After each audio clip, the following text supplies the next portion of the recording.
करते हैं। आज हम सीक्वेंस सीरीज स्टार्ट करते हैं, पर हम पहले क्या पढ़ेंगे, सीक्वेंसेस। ठीक है। अब सीक्वेंस क्या होता है?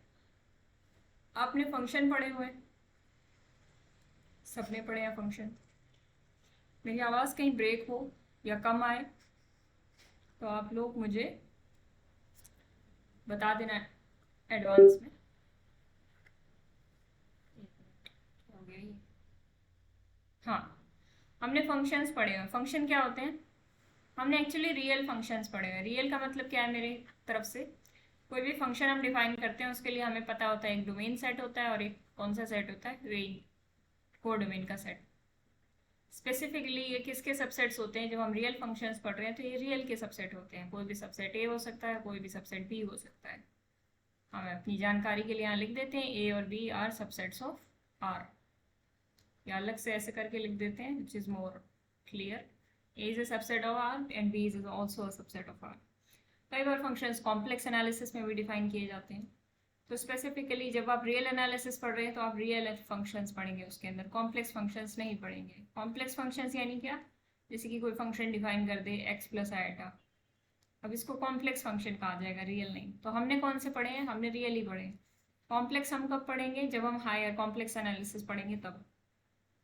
कॉम्प्लेक्स नंबर्स हमने 11th क्लास में पढ़े हुए हैं, बट कॉम्प्लेक्स फंक्शंस हम कब पढ़ेंगे? जब हम कॉम्प्लेक्स एनालिसिस की बुक पढ़ेंगे, डीप में पढ़ेंगे। या तो अपने बीएससी फाइनल ईयर में पढ़ेंगे, या सीएसआर नेट की प्रिपरेशन के टाइम पे पढ़ेंगे, या अगर हम एमएससी करेंगे तो पढ़ेंगे।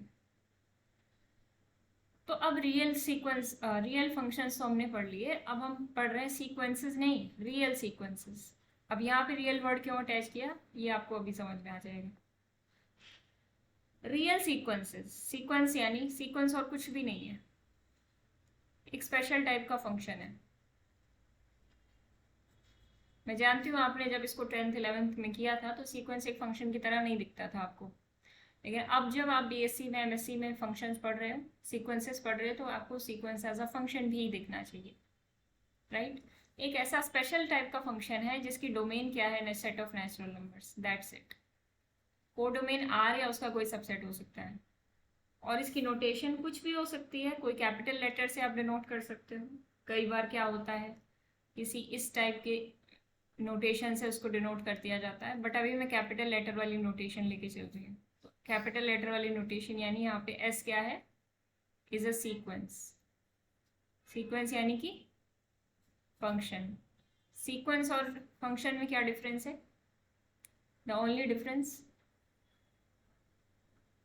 सबसे पहली बात तो ये स्पेसिफिक टाइप का फंक्शन है, और वो स्पेसिफिक कैसे इसको स्पेसिफाई करते हैं एक सीक्वेंस को, एक नॉर्मल फंक्शन से कैसे अलग है? I want the answer. Yes anyone? Sequence की डोमेन नेचुरल नंबर है।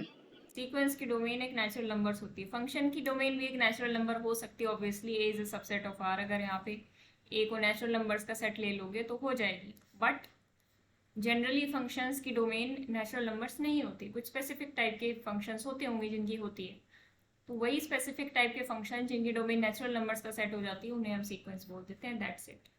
अब यही आप कहोगे कि नेचुरल नंबर्स तो काउंटेबल है, रैशनल्स हो जाए तो, रैशनल्स हो जाए तो भी सीक्वेंस कहेंगे? नहीं, सिर्फ और सिर्फ नेचुरल रखेंगे तो ही। इंटीजर्स रखेंगे तो हो जाएगी? आप सोच सकते हो, नहीं नहीं होगी, सिर्फ और सिर्फ नेचुरल रख सकते हैं। क्लियर हो गया पॉइंट? Yes ma'am. जब आप सीक्वेंस को एज अ फंक्शन समझ लेते हो तो चीज़ें काफ़ी आसान हो जाती हैं।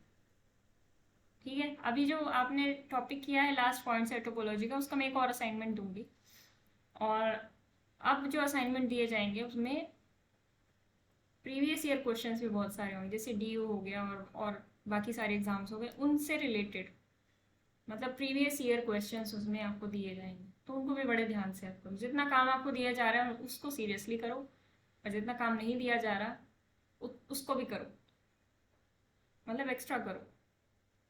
चलो इस बारे में हम 7 बजे बात करेंगे, 10-15 मिनट। अभी हम आगे बढ़ते हैं। तो सारे डेफिनेशन जो मैंने बोली सब कुछ लिखा हुआ है नोट्स में, तो मैं मेहनत नहीं करूँगी यहाँ लिखने की, बिकॉज आपको उसकी ज़रूरत नहीं है, आपको सिर्फ समझने की ज़रूरत है। थ्योरी सारी आपको नोट्स में मिल ही जाती है। अब क्योंकि नेचुरल्स टू आर एक फंक्शन है, तो हम अगर इसको नोटेशन देना चाहें हम ऐसे दे सकते हैं। यहाँ ऐसे एक फंक्शन है, यहाँ से यहाँ तक ये सेट ऑफ नेचुरल नंबर है, ये कोई भी रियल नंबर का सेट है। यहाँ पे फर्स्ट एलिमेंट किसी पे मैप हो रहा है, लेट्स से मैं इसको थोड़ा सा ऐसे कर लेती हूँ। लेट्स से फर्स्ट एलिमेंट किसी एलिमेंट A1 पे मैप हो रहा है, लेट्स से सेकंड एलिमेंट 2 किसी A2 पे मैप हो रहा है। ये एलिमेंट नहीं है, ये सॉरी ये नेचुरल के एलिमेंट्स हैं, ये कोई नंबरिंग नहीं है, ये तो एलिमेंट्स है। 1 2 सारे नेचुरल नंबर्स में बिलोंग करते हैं। 3 लेट्स से 3 जिस एलिमेंट पे मैप हो रहा है उसका नाम A3 है। हमने नाम दे दिया बस ताकि पहचान हो जाए। हमने क्या कर दिया, नाम दे दिया।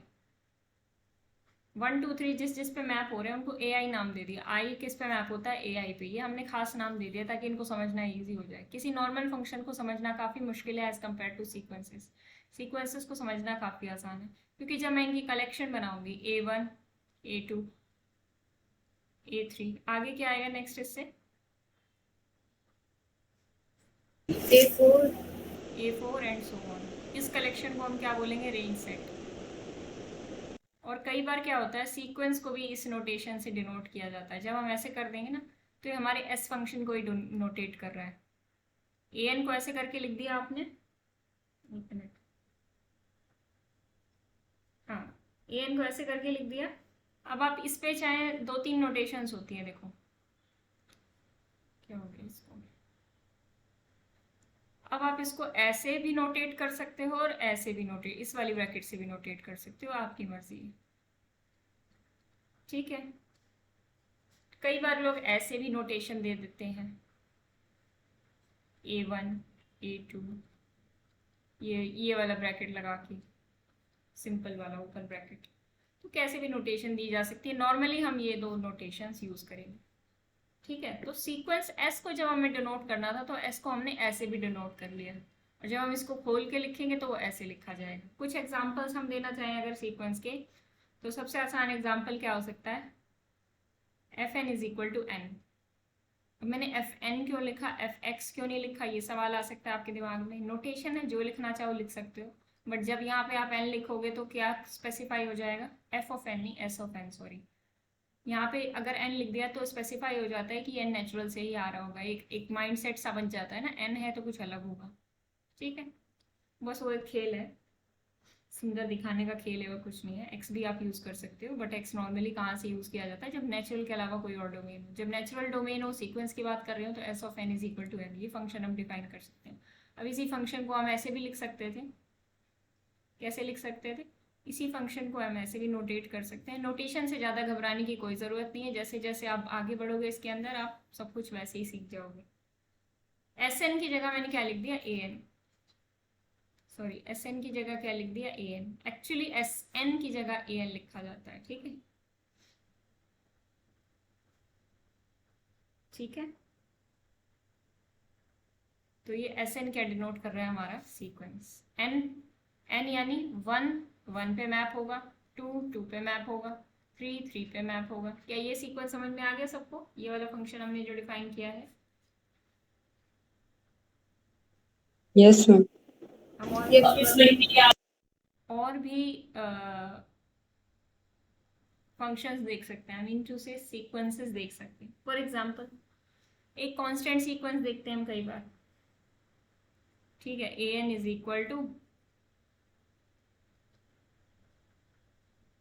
This 1 1 1 and so on. ये कांस्टेंट सीक्वेंस है, ठीक है, जिसकी हर एक टर्म 1 1 1 हो। अब इसका रेंज सेट बनाना हो तो क्या बनेगा, रेंज सेट, मतलब ये जो कलेक्शन ऑफ पॉइंट्स होती है, जो भी पॉइंट ऑब्टेन कर रहा है, जिस जो जो पॉइंट्स आ रहे हैं आपके फंक्शन के अंदर, उन पॉइंट्स की कलेक्शन को हम रेंज सेट बोलते हैं। यहाँ पे रेंज सेट क्या बनेगा, सेट बनाना है आपको। सेट बनाना है तो ऑब्वियसली रेपिटेशन हटाना पड़ेगा, सेक्शन, तो क्या बनेगा, रेंज सेट।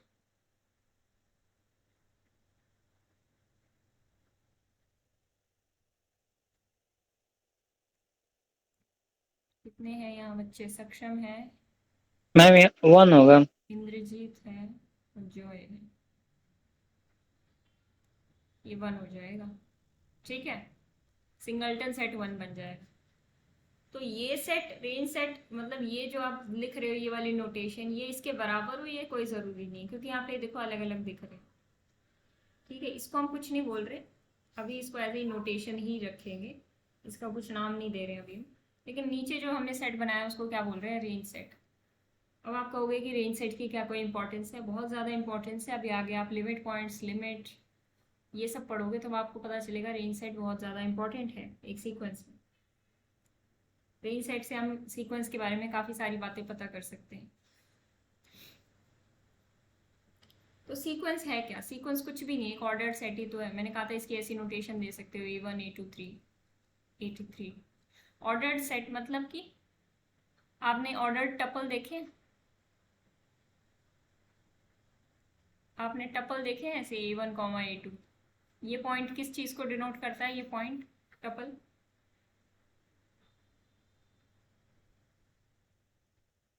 ये एक पॉइंट को डिनोट करता है इन एक्स वाई प्लेन। आपके पास झट से आंसर होने चाहिए, ऐसा कोई भयंकर सा क्वेश्चन नहीं पूछा गया था। एक्स वाई प्लेन के अंदर ये एक पॉइंट है। अब कईयों के दिमाग में ये जवाब होगा, फिर भी वो बोलने में हिचकिचा रहे होंगे, सोच रहे होंगे नहीं नहीं कुछ और पूछना चाह रही हूँ। नहीं, ऐसा कुछ नहीं था, मैं वही नॉर्मल सी चीज़ आपसे पूछ रही थी। ठीक है, A1 A2 लिखो, A2 A1 लिखो। क्या इन दोनों का मीनिंग अलग अलग होता है या सेम होता है? ऑर्डर चेंज कर सकते हैं हम? आर दे इक्वल और आर अलग अलग मीनिंग हो। अलग अलग मीनिंग होता है। ठीक है, आगे पीछे कर देंगे तो मीनिंग चेंज हो जाएगा। सिमिलरली यहाँ पर है, तो इनको बोला जाता है ऑर्डर्ड टपल। ऑर्डर्ड मतलब ऑर्डर मैटर करता है, अनऑर्डर्ड मतलब अगर कोई बोल दे अनऑर्डर्ड, अनऑर्डर्ड मतलब ऑर्डर मैटर नहीं करता, आगे पीछे कर सकते हो आप। ठीक है, अब आपकी क्लास में आप कोई बच्चा है, आपका दोस्त है, आपका राइवल बचपन का, बचपन से वो आपके साथ पढ़ रहा है। जब उसके मार्क्स 1-2% ज़्यादा आ जाते हैं तो आपको फ़र्क पड़ता है कि नहीं? कितना ही बोलने की कोशिश करो नहीं पड़ता, पड़ता जरूर है। चाहे आप वो उसके लिए दुआएं भेज रहे हो, आपको बहुत अच्छा लगता हो, चाहे आपको जलन हो रही हो, कुछ भी हो सकता है, तो आपको कुछ ना कुछ फ़र्क जरूर पड़ेगा। तो कभी आपके मार्क्स ज़्यादा है, कभी उसके ज़्यादा है, कहीं ना कहीं फ़र्क पड़ेगा। और ख़ासकर अगर आप वो आपका राइवल हो, आपका दुश्मन हो क्लास का, ऐसे भी होता है, बच्चे दुश्मन ही मान के बैठ जाते हैं मार्क्स में, which is quite funny. But ऐसा होता है कि हमें फ़र्क पड़ता है। वैसे यहाँ पे फ़र्क पड़ता रहा है, अगर पहले नंबर पे A1 लिखा जाएगा तो फ़र्क पड़ेगा।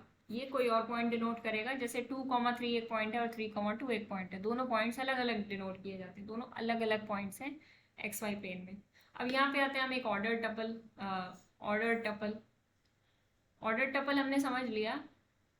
सीक्वेंस भी एक ऑर्डर टपल है, आप कहेंगे हाँ बिल्कुल है। नीचे हमने 2 पॉइंट्स दिखाए थे, वो प्लेन में दिखा रहे थे, तो इसको कहाँ डिनोट करेंगे? इनफाइनाइट डायमेंशन में। हाँ बिल्कुल, कुछ वैसा रेफर कर सकते हैं। ये एक इनफाइनाइट ऑर्डर्ड टपल है। क्या है ये? एक इनफाइनाइट ऑर्डर्ड टपल। क्या हम इसको ग्राफिकली दिखा सकते हैं? इस टपल की कुछ ग्राफिकल नोटेशन है? नहीं है। फंक्शन, फंक्शन की है, इस टपल की नहीं है। फंक्शन की कैसे है कहने का मतलब, अब क्योंकि फंक्शन है तो ग्राफ तो बनेगा ही, सीक्वेंस एक फंक्शन है तो उसका ग्राफ बनेगा। मैंने आपको एक फंक्शन अभी बताया था Sn = n, इसका ग्राफ कैसे बनाओगे? सबसे पहले तो हमें डोमेन पता होनी चाहिए जिस भी ग्राफ को हम ड्रॉ करने की कोशिश कर रहे हैं। 1 2 3 4 5 6 7, ये ग्राफ है आपका, डोमेन है आपकी। अब इसी में आपको क्या रखा है कि n = n, जब आप n पुट करोगे तो n ही गेट करोगे। तो 1 पुट करोगे तो आपको क्या मिलेगा? इस ग्राफ को मैं ड्रॉ कर सकती हूँ, बट उस इनफाइनाइट ऑर्डर टपल को ड्रॉ करने का कोई तरीका नहीं। यानी कि इनडायरेक्टली आप ड्रॉ तो उस टपल को ही करोगे, लेकिन डायरेक्टली हम ये नहीं बोलते कि हम उस टपल को ड्रॉ कर रहे हैं, हम एज अ फंक्शन इसको देखकर इसको ड्रॉ कर रहे हैं। ये फंक्शन है जिसकी डोमेन क्या है, डोमेन में ये कुछ ये पॉइंट्स हैं, लेट्स से ये है, ये है, right. So 1 is plotted at 1, 2 will be 2, 3 will be 3, 4 will be 4, and you are getting what I am saying, right? कुछ ऐसा नहीं है जो हम ना समझ पाए। तो ये आपका फंक्शन का ग्राफ बनेगा। ग्राफ क्लियर हो रहा है? ये इनफाइनाइट तक जाएगा, तो आप ग्राफ्स को ड्रॉ भी कर सकते हो। Are you getting it? अभी इसी ग्राफ की हेल्प से मैं आपको बताऊंगी कुछ नई चीज़ें, क्योंकि जब हम सिंपल फंक्शंस पढ़ते हैं तो फंक्शंस की लिमिट, कॉन्टिन्यूटी, ये सब बातें होती हैं। यहाँ भी कुछ वैसी ही बातें होंगी, कुछ सिमिलर सी बातें होंगी। सीक्वेंस के केस में वो सब चीज़ें एक चीज़ में ही सम अप हो जाती हैं, उसको बोला जाता है कन्वर्जेंस। सीक्वेंस हम क्यों पढ़ रहे हैं? क्योंकि हमें फ़र्क पड़ता है सीक्वेंस की कन्वर्जेंस से। वो कन्वर्जेंस कैसे चेक करते हैं, कन्वर्जेंस क्या होती है, इसके बारे में हम बाद में बात करेंगे। उससे पहले मैं कुछ और एग्जांपल्स आपसे शेयर करना चाहूँगी। अगर यहाँ तक किसी को कोई डाउट है तो आप बेझिझक पूछो, नहीं तो हम आगे बढ़ेंगे।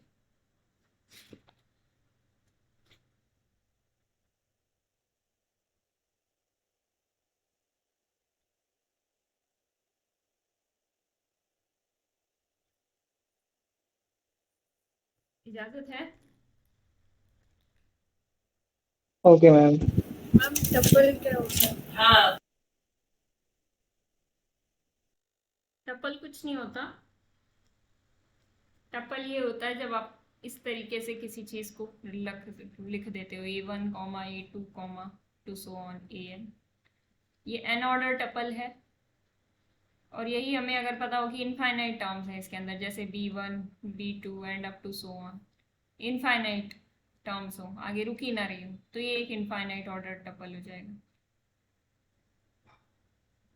टप्पल ज़्यादातर ऑर्डर्ड ही होते हैं, डिपेंडिंग ऑन कि आप क्या पढ़ रहे हो, कहाँ पे टप्पल्स को पढ़ रहे हो। जब तक आप 1 डायमेंशन 2 डायमेंशन 3 डायमेंशन में पढ़ोगे ऑर्डर्ड ही रहेंगे, यानी रियल एनालिसिस में पढ़ोगे तो ऑर्डर्ड ही रहेंगे टप्पल। ठीक है, टप्पल ये होते हैं। समझ में आया? Yes ma'am. अब हम देखते हैं कुछ और एग्जांपल्स, क्योंकि बिना एग्जाम्पल के तो बात की ही नहीं जा सकती ना दुनिया में। आपको अपना कुछ साबित करना है, अपना पॉइंट रखना है, तो आपको एग्जाम्पल तो देने ही पड़ते हैं। जैसे कि सबसे पहले इस पे ये नोटेशन लगा लो या ये नोटेशन लगा लो, कोई दिक्कत नहीं है, आपको जैसे मन करे। ये कैसा टपल है? अब देखो, सिंपल सीक्वेंस लिखेंगे तो इस तरीके से ही लिखेंगे, आपको ऐसे नहीं बताएंगे S of n is equal to -1 raise to power n where n belongs to natural. इतनी मेहनत तो वो तब करे ना जब उसने ना बता रखा हो कि ये सीक्वेंस है। कोई इतनी मेहनत क्यों करके देगा आपको? उसने सीधे ये बोल दिया, ध्यान से सुनना, उसने सीधे ये बोल दिया कि ये सीक्वेंस की नोटेशन होती है। उसने ये बोल दिया कि ये एक सीक्वेंस है। तो अब उसको क्या कुछ लिखने की ज़रूरत पड़ी है? ऐसा बिल्कुल भी नहीं पड़ेगी। क्यों नहीं पड़ेगी? क्योंकि यहाँ पे n मुझे पता है क्या होगा, ये डोमेन का एलिमेंट होगा, यानी कि डोमेन हमारी नेचुरल होगी, मतलब ये n नेचुरल से आ रहा होगा। तो आप कुछ नहीं करोगे इस केस में। मान लो आपने इस सीक्वेंस को an नाम दिया, ठीक है। अब आपका काम है इसको लिखना, इसके हर एक टर्म को। n को 1 पुट करते हैं हम सबसे पहले, -1 रेज टू पावर 1, फिर -1 रेज टू पावर 2, फिर -1 raise to power 3, and so on ही चलता रहेगा। कहाँ तक चलेगा? जहाँ तक नेचुरल नंबर्स हैं। नेचुरल नंबर्स कहाँ तक है? वो तो इनफाइनाइट है, तो इनफाइनाइट चलेगा। इनफाइनाइट ऑर्डर का टपल हो गया ना। अब चाहे इस पर ऐसा नोटेशन लगा दो, चाहे सेट वाला नोटेशन लगा दो। अब ये सेट वाला नोटेशन क्यों लगाते हैं आप ये भी सोचते होगे। ये सेट वाला नोटेशन नहीं है, ये कर्ली ब्रेसेस सेट वाला नोटेशन नहीं है। बिकॉज यहाँ पे प्रॉब्लम क्या आएगी अगर आप सेट मान के चलोगे इसको, कि आपको ऐसे लिखना पड़ेगा इसको। अभी मैंने एक एग्जांपल बताया था जिसमें ये था, बट अगर ये सेट होता तो ये रेपिटेशन कहाँ से आया? क्योंकि ये सेट नहीं है, ये नोटेशन है सीक्वेंस वाली। जब ऐसा कोई सेट टाइप का आपको दिखे सीक्वेंस की नोटेशन में, तो ये समझ जाना है सेट नहीं है। क्या निकलेगा? क्या निकलेगा? ये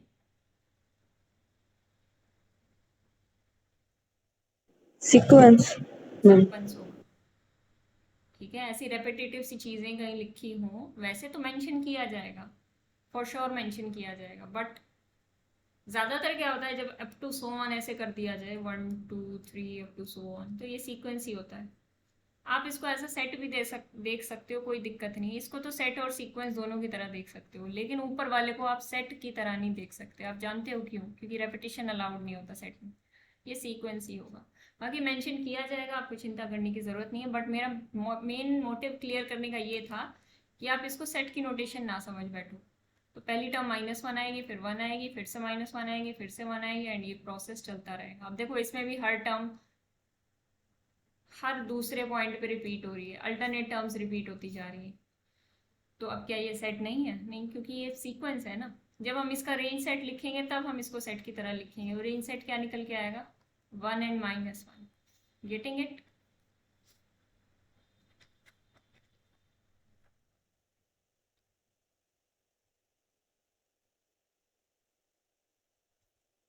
अब एक ये सीक्वेंस है,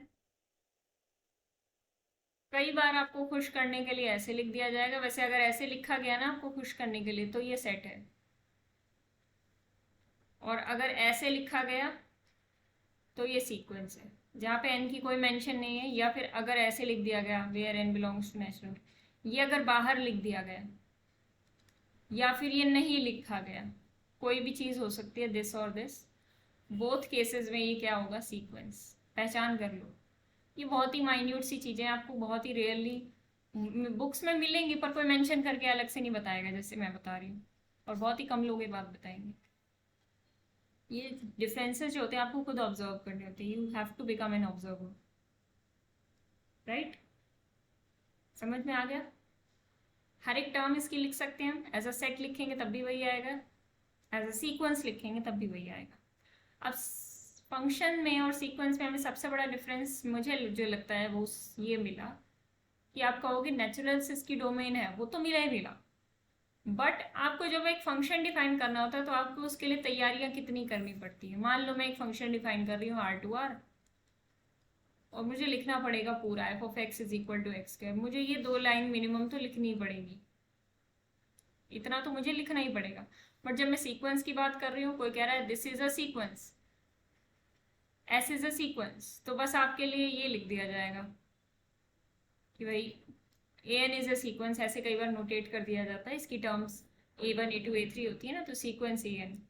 अब यहाँ पे बस ऐसे लिख देंगे ए एन इज इक्वल टू -1 ये कोई सीक्वेंस दे दिया, बस ऊपर मेंशन कर दिया ये सीक्वेंस है, और यहाँ पे ऐसे लिख देंगे।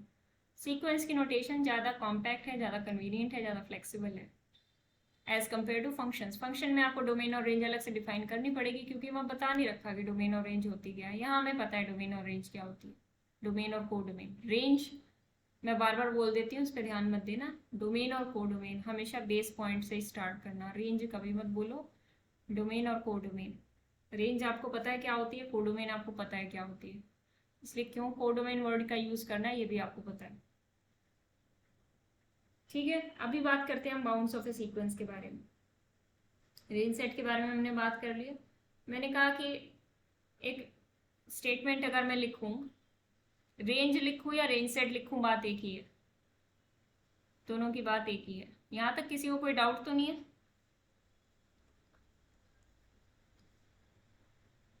बात लो, मैंने फोन।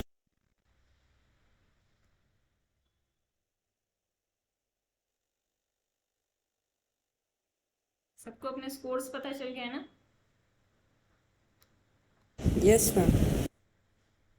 ठीक है, पिछले कुछ दिनों से मैं बिजी थी तो मैं आपके स्कोर्स नहीं चेक कर पाई, बाकी चेक करके देखूंगी आज।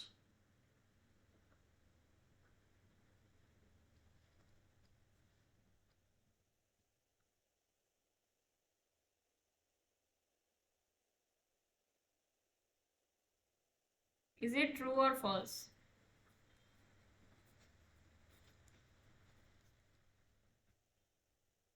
रेंज या रेंज सेट, अब जो भी बोलना चाहो, can be a finite set और एन इनफाइनाइट सेट। रेंज एक सेट होता है, यहाँ सेट लिख लो चाहे, कैन बी फाइनाइट और infinite set but not an empty set. आपका क्या कहना है इसके बारे में? अगर गलत है तो क्यों गलत है, सही है तो कैसे सही है?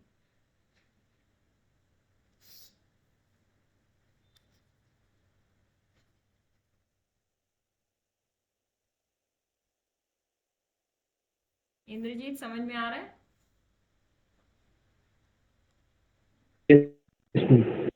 जो है आपकी भी आवाज नहीं आती है। हाँ मैम। ठीक है, अब आपकी तबीयत?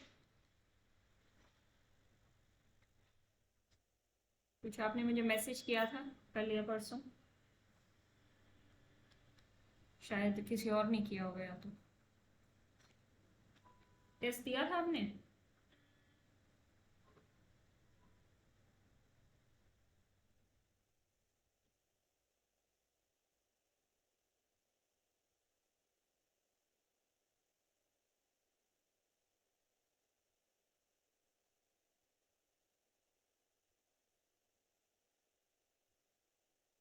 क्या बात है, मेरी आवाज़ नहीं आ रही क्या?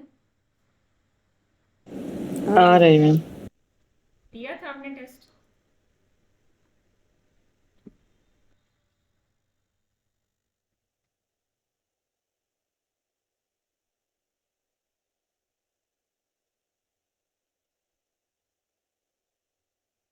फिर आप लोग कहते होगे कि खामखा ये एकेडमी वाले टीचर्स हम पे गुस्सा करते हैं। हम लोग बेवकूफ़ों की तरह बोलते रहते हैं, सामने से कोई जवाब ही नहीं आता है। शुरुआत में जब मैं ऐसा करती थी लास्ट ईयर, तब मुझे काफ़ी अजीब लगता था, बट अब अजीब नहीं लगता। यही लगता है कि स्टूडेंट्स रहते कहाँ हैं जो जवाब नहीं देते।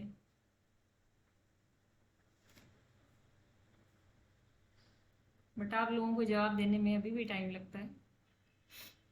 अब तक तो आपको खुल जाना चाहिए।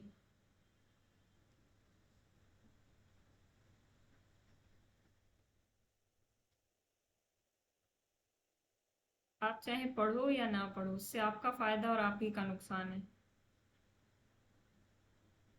पढ़ोगे तो हमें बहुत अच्छा लगेगा, हम आपको सपोर्ट ज़्यादा कर पाएंगे। नहीं पढ़ोगे तो हमारा कोई एज ए नुकसान नहीं है। तो जो आपको करना है अपने लिए करना है, किसी के लिए नहीं करना। टेस्ट दिया नहीं दिया, सामने आके एटलीस्ट जवाब तो दो। दिया था मैम। और मैं जॉय से पूछ रही हूँ, हाँ मैम, दिया था। कहाँ चले जाते हो फिर? बीच में सैर करने निकल जाती हो, कहीं नींद ना आ जाए क्लास में बैठे बैठे।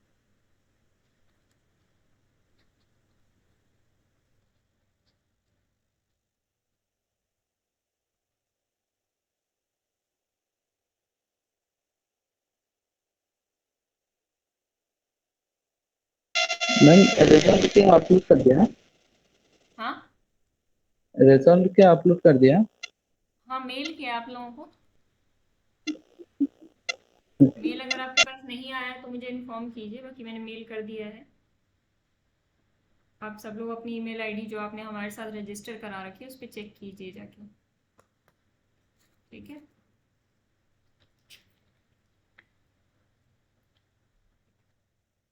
क्या लग रहा है, ट्रू फॉल्स?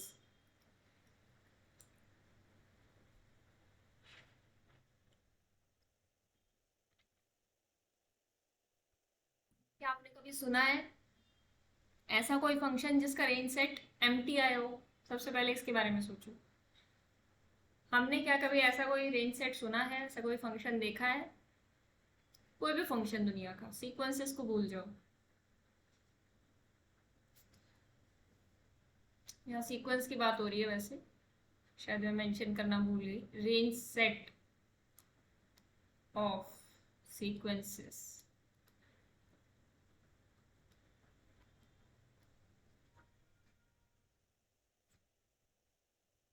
कोई भी फंक्शन दुनिया का सीक्वेंसेस अगर हम ना भी पढ़े हों तो क्या कभी एम्प्टी आता है रेंज सेट? No ma'am. नहीं मैम। नहीं आ सकता। समझदार हो आप लोग। क्योंकि जब आप डोमेन के अंदर कुछ ना कुछ डालोगे, डोमेन सिंगलटन भी हो, डोमेन कभी एम्प्टी तो होती नहीं, ऑब्वियस सी बात है। डोमेन सिंगलटन भी हो अगर, तो जब आप इसके अंदर सिंगलटन डालोगे तो कुछ ना कुछ तो रिजल्ट आएगा ही। कुछ भी आए, हमें नहीं पता क्या आना है, कुछ ना कुछ रियल नंबर आना है, कुछ ना कुछ तो आएगा ही ना। जूसर के अंदर सब्जियां डालोगे, जूस डालोगे, जूस तो निकलेगा ना। ऐसा तो नहीं है जूसर ही खा जाएगा सब्जियां और आपको कुछ मिलेगा ही नहीं। चाहे वो सब्जियां कितनी भी सूखी हों, थोड़ा बहुत जूस तो उनमें निकलेगा। ऐसा हो ही नहीं सकता कि एक बूंद भी जूस ना निकले। ये वो वाली बात होगी कि आप अंदर कुछ डाल रहे हो फंक्शन के, तो रिजल्ट आउटपुट तो मिलेगा ही मिलेगा। इनपुट दोगे तो आउटपुट मिलेगा। ठीक है। किसी को आप उल्टा सीधा बोल के आ जाओ अपने क्लासमेट को कि तू ऐसा है तू वैसा है, आप देखना आउटपुट में आपको 2 थप्पड़ मिलेंगे। है ना? ज़्यादा बकवास किसी के आगे करके आओगे, झगड़ा लड़ाई हो जाएगा। और किसी को कॉम्प्लीमेंट दोगे तो ऐसा नहीं है वो आउटपुट नहीं देगा, वो खुशी से नाच उठ के खुश हो जाएगा एकदम, कहेगा थैंक यू ये वो। तो आउटपुट तो हमेशा होता है। Every action there is an equal and opposite reaction.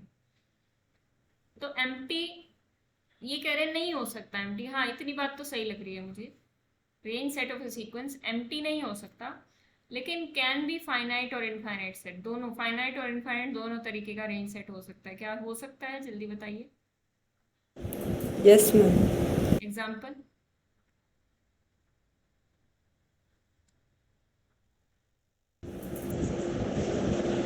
Ma'am वो एन वाली सीक्वेंस, हाँ,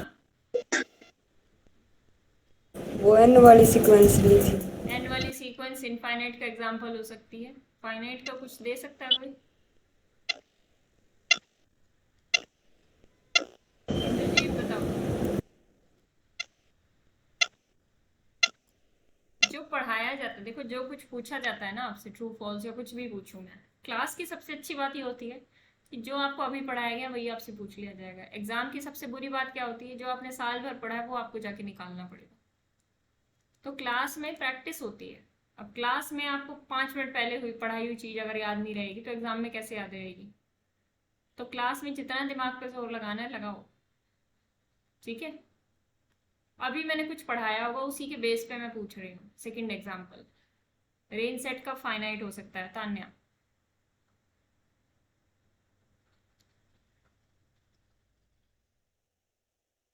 रेंज सेट फाइनाइट होने का मतलब रेंज से निकाला हुआ सेट, रेंज से निकाला हुआ जो सेट बनता है जिसमें हम रेपिटेशन हटा देते हैं, रेपिटेशन काट देते हैं, काटने के बाद क्या फाइनाइट बन सकता है रेंज सेट? किस किस को पता है इसका जवाब? मुझे और कोई? Ma'am sine. हाँ, साइन।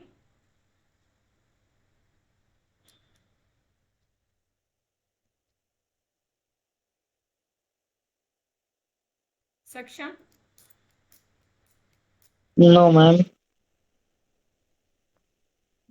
इतना आसान क्वेश्चन नहीं पता, चलो बताओ संजना, आप ही बताओ। मैम -1 की पावर एन। -1 की पावर एन ले लो, सिर्फ 1 वाला ले लो, इसमें जिसमें सिर्फ हर एक टर्म 1 थी। कुछ भी ले लो, 2 ले लो, 3 ले लो, -2 रेज टू पावर एन ले लो, sorry -2 raise to power n तो नहीं, हाँ -1 raise to power n type का ही ले सकते हो। और तो क्या लोगे, कोई भी कांस्टेंट सीक्वेंस ले लो। अब देखो सीक्वेंस डिफाइन करना वो आपकी मर्जी होती है। हर एक बारी में ऐसा नहीं है कि बहुत ही ज़्यादा एन की टर्म्स में हमें लिखना है। देखो मैं कुछ और एग्जांपल देती हूँ तो आपको और क्लैरिटी बनेगी सीक्वेंस की शक्लों पे कैसी होती है। आप सीक्वेंस डिफाइन करना चाहो वैसा भी कर सकते हो। इसको मैं एन वाली नोटेशन भी दे दूंगी। पहले आप ये बताओ आपको समझ में आया? पहली टर्म, तीसरी टर्म, पांचवी टर्म, ये सारी 1 1 1 है, 2 2 2 है बाकी सारी टर्म्स। सीक्वेंस जैसा बनाना है वैसा बनाओ, कोई रोक टोक नहीं है। कोई बच्चों वाले तरीके नहीं है कि एन बनाना है, n+1 बनाना है, n² + 1 बनाना है। ये सब भी बना लो, कोई दिक्कत नहीं है, मना नहीं कर रही मैं। n-1 बना लो, -n² बना लो, जो बनाना है बना लो। लेकिन ऐसे भी बना सकते हो, और बनाओ। ऐसे बना लो जिसकी 2 3 टर्म्स रैंडमली कुछ भी हो जाए, उसके बाद वो टर्म कांस्टेंट हो जाए। समझ गए? आप इतना नोटेशन लिख दोगे बंदा समझ जाएगा सामने वाला। इसको एन के टर्म्स में कैसे लिखूंगी? देखो सबसे पहले ये वाला देखते हैं। इसको लिख सकते हो ए एन के टर्म्स में, a n is equal to function की टर्म्स में, फंक्शन नोटेशन के टर्म्स में, जैसे हम नॉर्मल करते आते थे फंक्शंस में। ये छोटी छोटी चीज़ें बड़ी इंपॉर्टेंट है, आपको ध्यान से पढ़नी होगी। आप सीरियसली नहीं ले रहे हो पढ़ाई को। सक्षम जैसे इस पॉइंट से टोपोलॉजी छोड़ दिया सक्षम ने, ये सोच के कि सब कुछ ठीक होगा, मुझे सब आता है। ओवर कॉन्फिडेंस पे नहीं रहना है। जिस दिन ओवर कॉन्फिडेंस आ गया उस दिन कुछ नहीं सीख पाओगे। और मुझे पता है आप लोगों को कितना आता है। इतने दिन में इतना रिस्पॉन्स तो मुझे पता चल गया किसको कितना आता है। तो इतना स्मार्ट बनने की कोशिश मत करो कि क्लासेस में ही मत आओ, टेस्ट ही मत दो, हमें तो सब आता है, यहाँ हमें कुछ नहीं आता। दोनों चीज़ें बड़ी खतरनाक है, अंडर कॉन्फिडेंस और ओवर कॉन्फिडेंस। जो चीज़ें आ रही है उसको फेस करो, टेस्ट नहीं आता तब भी दो, असाइनमेंट नहीं आती तब भी ट्राई करो। अरे 50 क्वेश्चन असाइनमेंट में, आपसे 5 तो होंगे। आपसे शुरू के 5 क्वेश्चन नहीं हुए, आप असाइनमेंट छोड़ के बैठ जाते हो, ये मैंने देखा है आपके अंदर, ठीक है। तो कृपया इसका जवाब दें।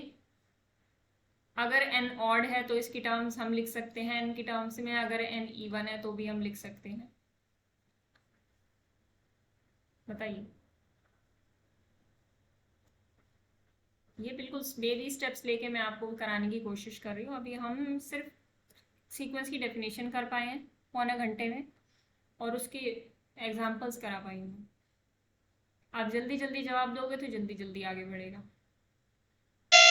मैम ऑड वाले में 1+1/n 1+1/n, और इवन वाले में क्या रखोगे फिर?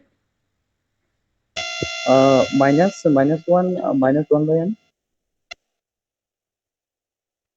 ये आपने इसके लिए बनाया है?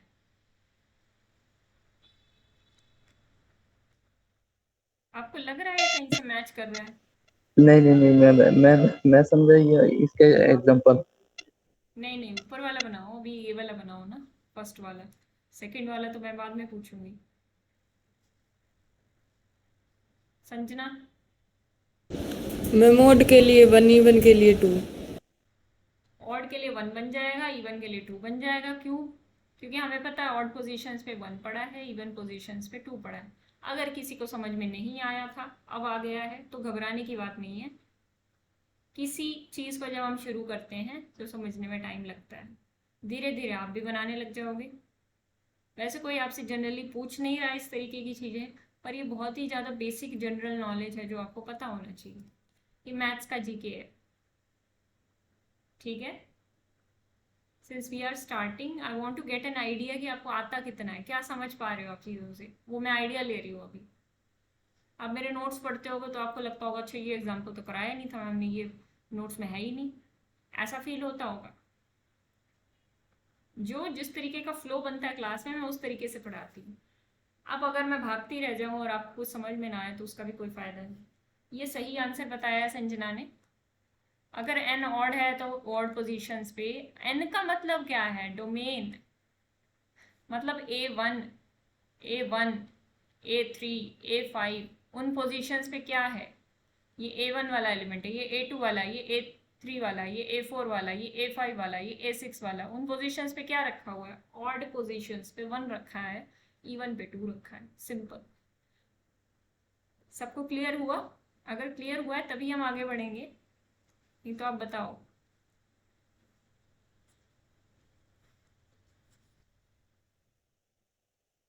It might not be possible कि हर एक को इस तरीके से नोटेट करके लिखा जाए, समअप करके लिखा जा सके, लेकिन जिनको हम लिख पा रहे हैं उनको तो हम लिख दें,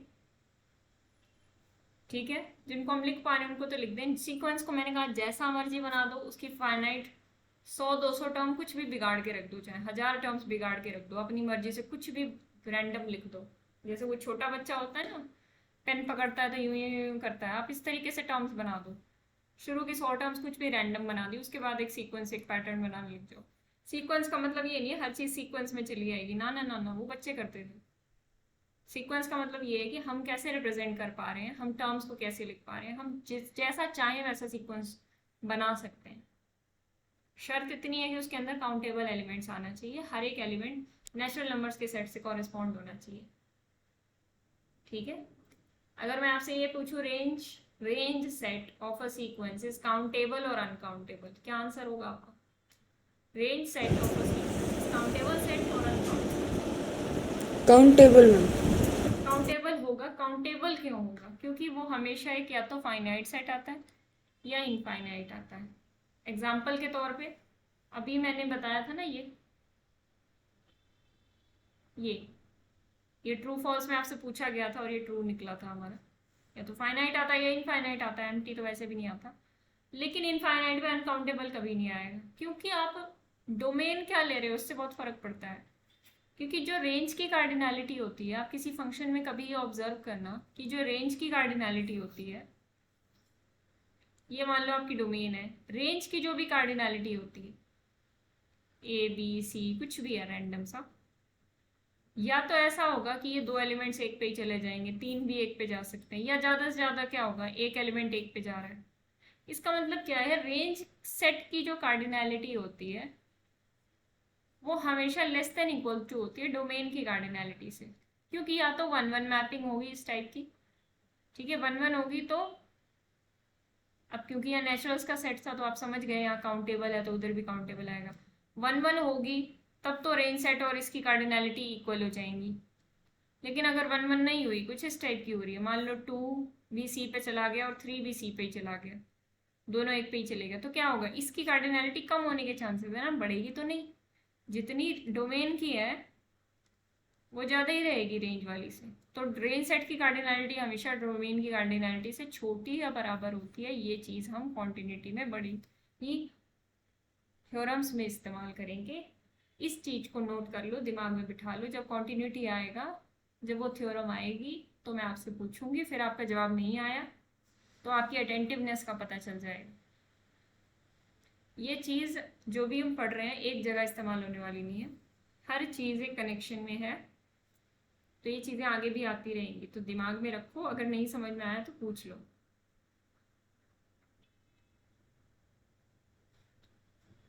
ठीक है।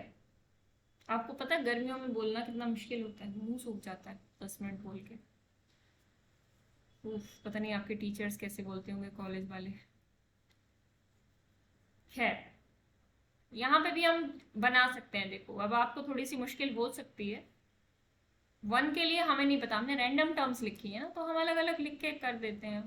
हमने बता दिया, देखो n = 1 के लिए ना मैंने 1 रखा है, 2 के लिए मैंने -1 रखा है, 3 के लिए मैंने 2 रखा है, एंड सो ऑन। उसके बाद एक स्पेसिफिक पैटर्न फॉलो हो रहा है। क्या कोई बता सकता है यहाँ पे मैं क्या लिखूँ जो ये an कंप्लीट हो जाएगा? मैम n greater than 3 1 आएगा। n greater than 3 1 आएगा, या फिर ऐसे भी लिख सकते हैं Sanjana, n greater than equal to 4, जो भी आप प्रेफर करो। ठीक है, वैसे मैं ये वाला प्रेफर करूँगी, n greater than equal to 4। उसके पीछे एक रीज़न है, क्योंकि आप नेचुरल नंबर्स के सेट में हो ना। अब कई बार किसी को ये कन्फ्यूज़न हो सकता है n greater than 3 पढ़ के, कि भाई 3.1 पे भी 1 दे रहा है। 3.1 तो हमारी डोमेन में ही नहीं है, आई अंडरस्टैंड, बट कई बार लोगों को पढ़ के ऐसा कन्फ्यूज़न हो सकता है, तो ज़्यादातर ये नोटेशन थोड़ी इस्तेमाल की जाती है। बाकी दोनों सही है, गलत कोई भी नहीं है। ठीक है, बढ़ते हैं आगे। बाउंडेड अबव और बाउंडेड बिलो सीक्वेंस हम कर रहे थे, एक बार उस पर वापस आते हैं। बाउंडेड अबव सीक्वेंस क्या होता है? एक ऐसा सीक्वेंस जिसकी हर एक टर्म एक पर्टिकुलर नंबर से छोटी हो जाए। एक ऐसा सीक्वेंस जिसकी हर एक टर्म एक पर्टिकुलर नंबर से छोटी हो जाए। बाउंडेड बिलो सीक्वेंस क्या होगा? एक ऐसा सीक्वेंस जिसकी हर एक टर्म एक पर्टिकुलर नंबर से बड़ी या बराबर हो जाए। ये छोटी या बराबर बाउंडेड अबव के केस में, यहाँ बड़ी या बराबर। एग्जाम्पल अभी देखते हैं, बिना एग्जाम्पल के तो बात कर ही नहीं सकते हम, है ना। जैसे कि ये सीक्वेंस था, अब कोई आपसे पूछे ये बाउंडेड अबव है या बाउंडेड बिलो है, ये टर्म्स ऑफ द सीक्वेंस है। इस सीक्वेंस की हर एक टर्म किसी खास नंबर से छोटी या बराबर हो रही है या बड़ी या बराबर हो रही है। कोई भी नंबर हो सकता है वो। ये बिल्कुल वैसे ही काम है जैसे हम सेट ऑफ थ्योरी में कर रहे थे, कुछ नया नहीं है, आपको पता होना चाहिए।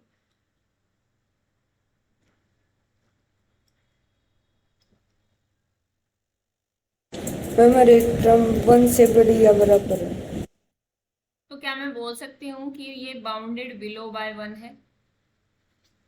Yes ma'am. दिल में कोई भी जवाब आता है तो बोल दिया करो। आप लोग ऐसे ही हिचकिचाने लगते हो जैसे आपकी, मैं अगर सही जवाब नहीं दोगे तो पैसे ले लूंगी आपसे। पैसे तो मैं ले ही चुकी हूँ फीस के नाम पे, मैं और क्या लूंगी। बोल दिया करो bounded below by 1 and not bounded above. मैं ऐसा क्यों कह रही हूँ कि बाउंडेड अबव नहीं है? क्योंकि देखो इसकी सारी टर्म्स बढ़ती चली जा रही है, बढ़ती चली जा रही है, और कहीं रुकेंगे नहीं। अब क्योंकि नेचुरल नंबर्स रुकते नहीं है, धीरे धड़क चलते जाते हैं, वैसे ये भी नहीं रुक रहे। तो मैं कोई भी नंबर ढूंढ लूँ, चाहे 10 लाख ढूंढ लूँ, इसके अंदर एक और टर्म आ जाएगी 10,01,000 जो इससे बड़ी होगी। ठीक है, तो ये रुक नहीं रहे, ऊपर से बाउंड नहीं है, नीचे से बाउंडेड है। सेट थ्योरी का सारा काम है, कुछ बड़ी बात नहीं है। बस यहाँ टर्म सीक्वेंस की, यहाँ टर्म सेट की थी, इतना ही डिफरेंस है। ठीक है, क्या अगर किसी सेट सीक्वेंस का रेंज सेट बाउंडेड हो तो क्या सीक्वेंस बाउंडेड होगा?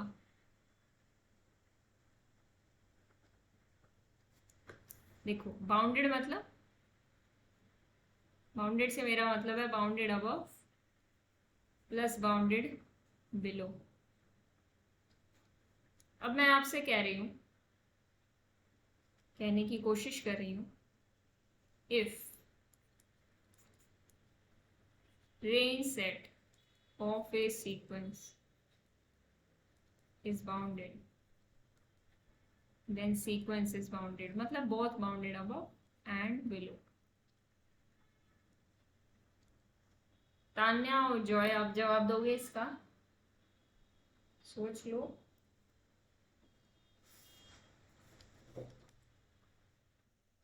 इंद्रजीत, बंगाल में बारिश हो रही है अभी भी? नहीं मैम। अच्छा, चलो अच्छी बात है, बहुत बारिश हो रही थी पिछले दिनों तो।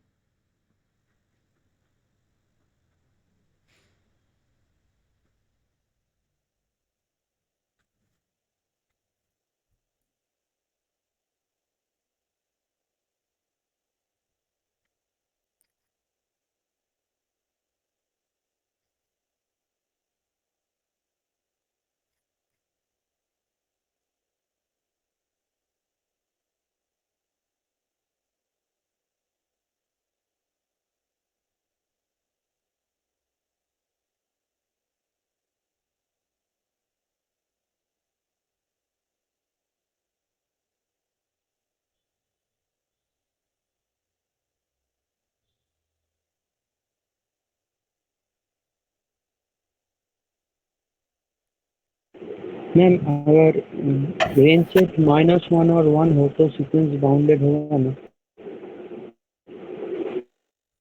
ये आप पूछ रहे हो मुझसे? रेंज सेट ये हो तो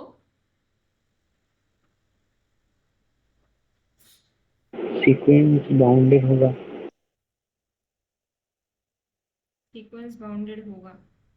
देखो, अगर रेंज सेट ये होगा तो इससे आपको कुछ अंदाजा लग पा रहा है सीक्वेंस के रेंज के बारे में? सीक्वेंस नहीं मैम, किसके सेट कौन -1 और 1 करके चलता जा रहा है। -1 और 1? आप इससे 5 तरीके के सीक्वेंसेस बनाओ, मैंने आपको टास्क दे दिया। आपका टास्क क्या है? 5 टाइप्स ऑफ सीक्वेंसेस मुझे लिख के दिखाओ इस रेंज सेट की हेल्प से। अगर ये रेंज सेट है तो सीक्वेंस कैसे दिखेंगे?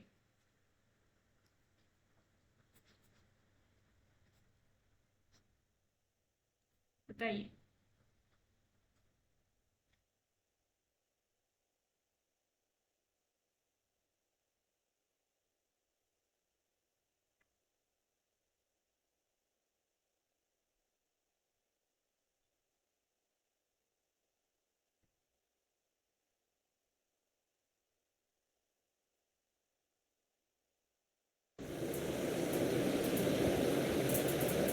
अब यहाँ पे आपकी क्रिएटिविटी काम आएगी।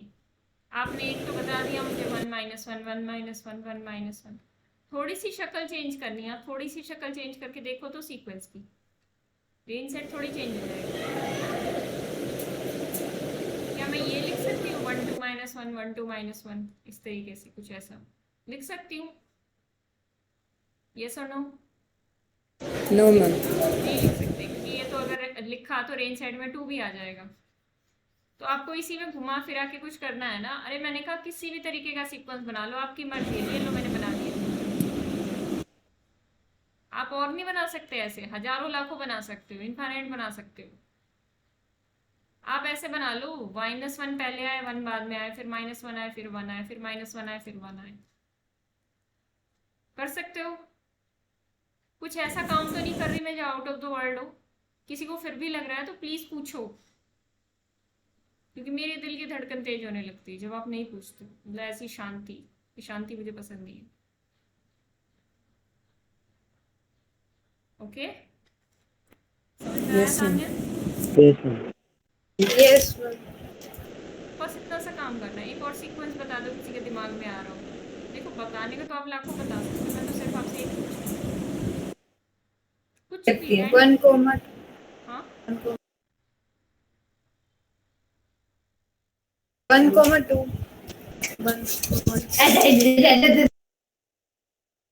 1 comma 1,2 2 लिखेंगे तो फिर तो रेंज सेट में 2 भी आना चाहिए ना। 2 तो नहीं लिख सकते, एलिमेंट्स तो यही यूज करने पड़ेंगे। अरे देखो, हर एक पोजीशन पे आपके पास 2 चॉइसेस है, इधर यू पुट 1 और -1, फिर से 1 और -1, फिर से 1 और -1, कुछ भी रखो आप, आपकी मर्जी है। मैम पहली 3 टर्म 1 बाकी सारी नेगेटिव 1। पहली 3 टर्म 1 और बाकी सारी -1, ये भी कर सकते हैं, कुछ भी कर लो। बस ये ध्यान रखना है कि सीक्वेंस के अंदर 1 और -1 दोनों आने चाहिए, और इसके अलावा तीसरा कोई नहीं आना चाहिए। ये 2 मस्ट हो, तीसरा कोई नहीं हो, राइट?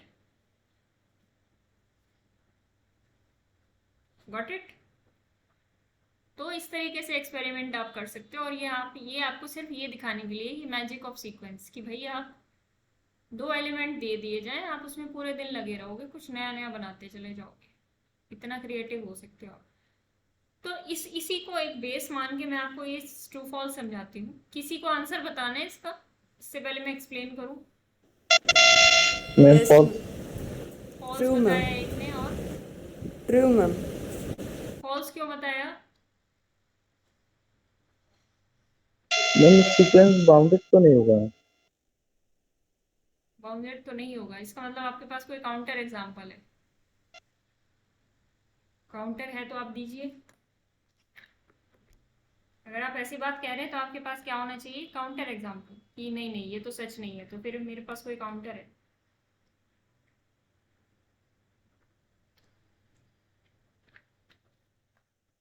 देखिए, अगर रेंज सेट बाउंडेड है,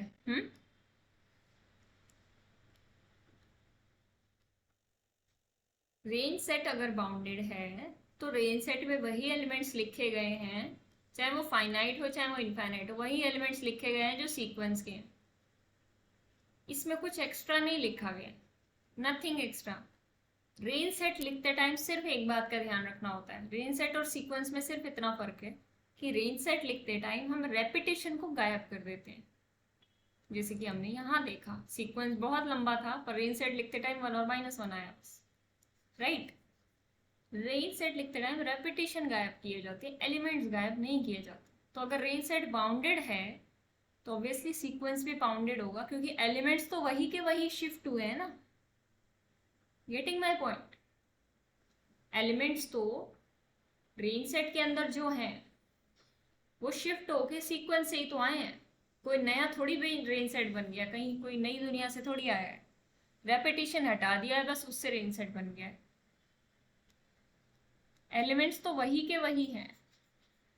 an is less than equal to k या ग्रेटर देन इक्वल टू के, जो भी हम बोल रहे थे वो तो अभी भी सिद्ध होगा ना, क्योंकि एलिमेंट्स तो वही है, बट रेपिटेशन हटाया है, तो ये बात ट्रू हो जाएगी। फॉल्स कैसे लग रही थी आप? नहीं नहीं मैम ठीक है। ठीक है, बढ़े आगे। हाँ मैम।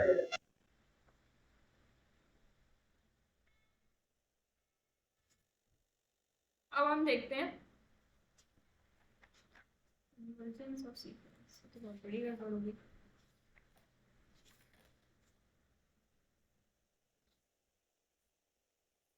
एक चीज मैंने दो बार लिख दी, चलिए कोई बात नहीं।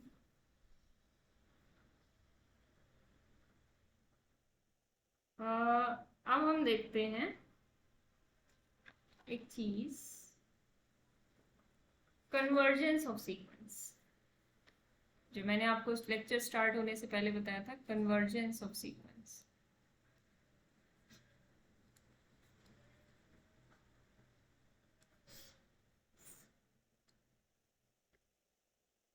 कोई भी सीक्वेंस SN, S से डिनोट करो, SN से डिनोट करो, जैसे भी करना चाहो आप।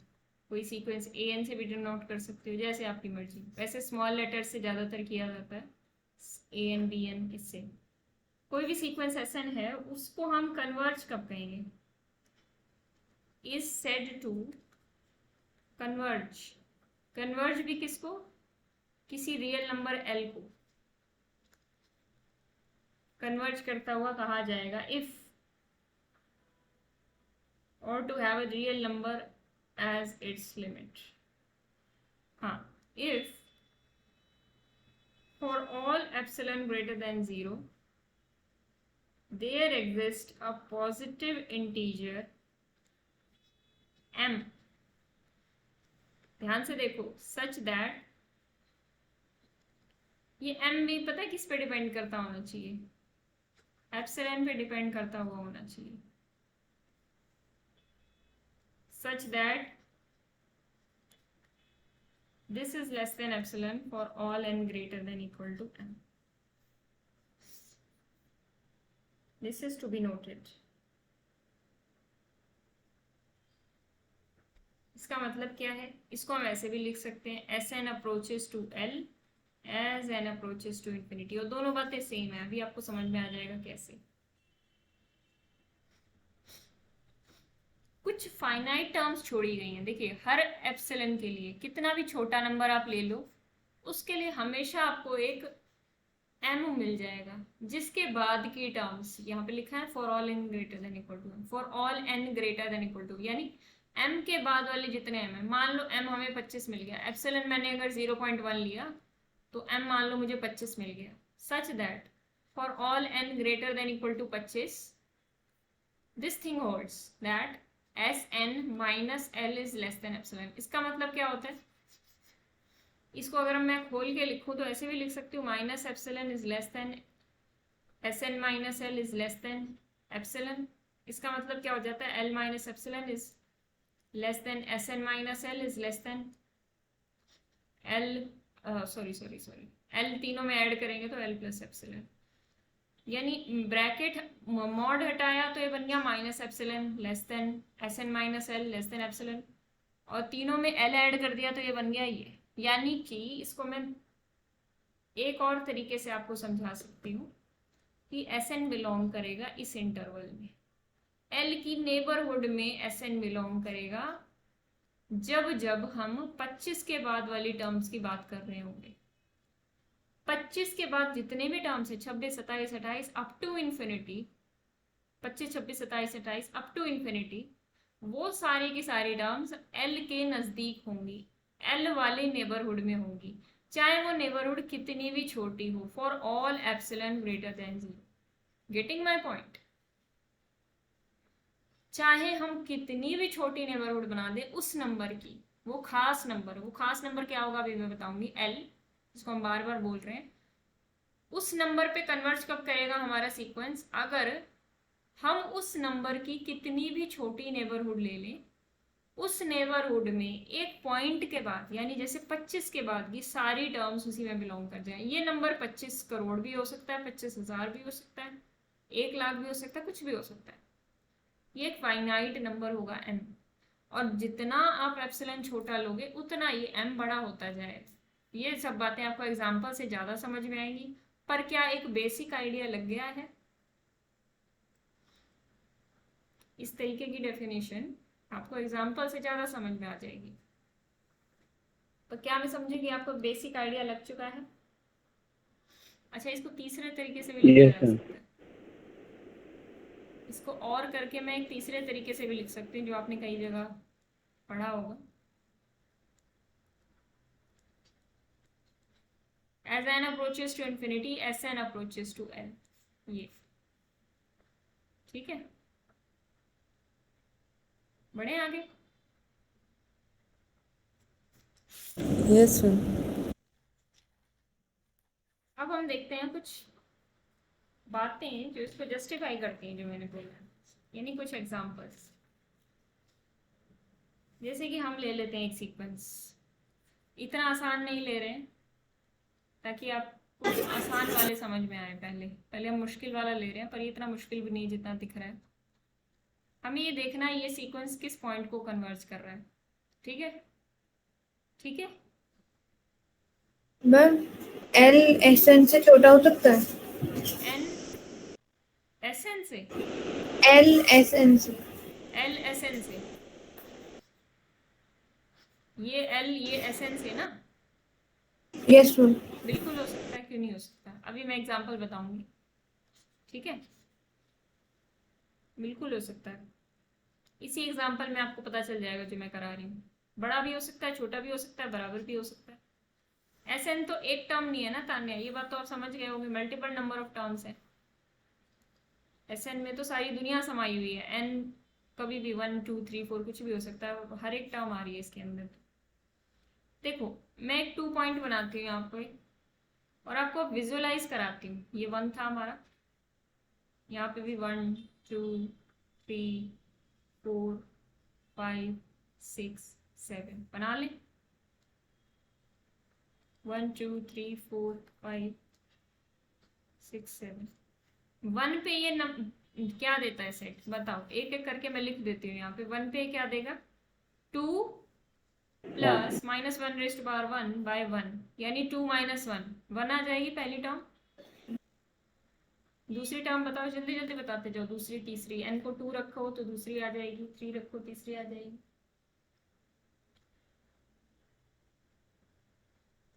5/2 next term.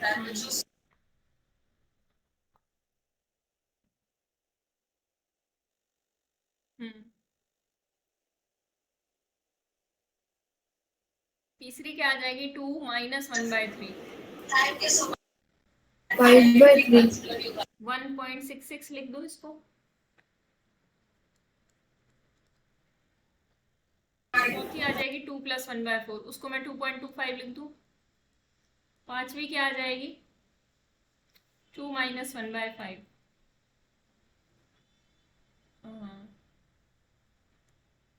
मैंने इसको कुछ गलत लिखा है क्या, थर्ड टर्म 2 - 1/3 6 - 1 5/3 लिखा तो ठीक है आई थिंक।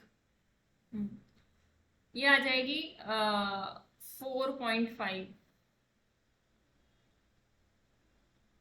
जी। 10 - 1 9/5 9/5 अच्छा 0.8 9/5 क्या होता है, 1.8 1.8 हाँ 1.8। और एक और बता दो, 2 + 1/6 13/6 6 दूनी 12 6 कम 6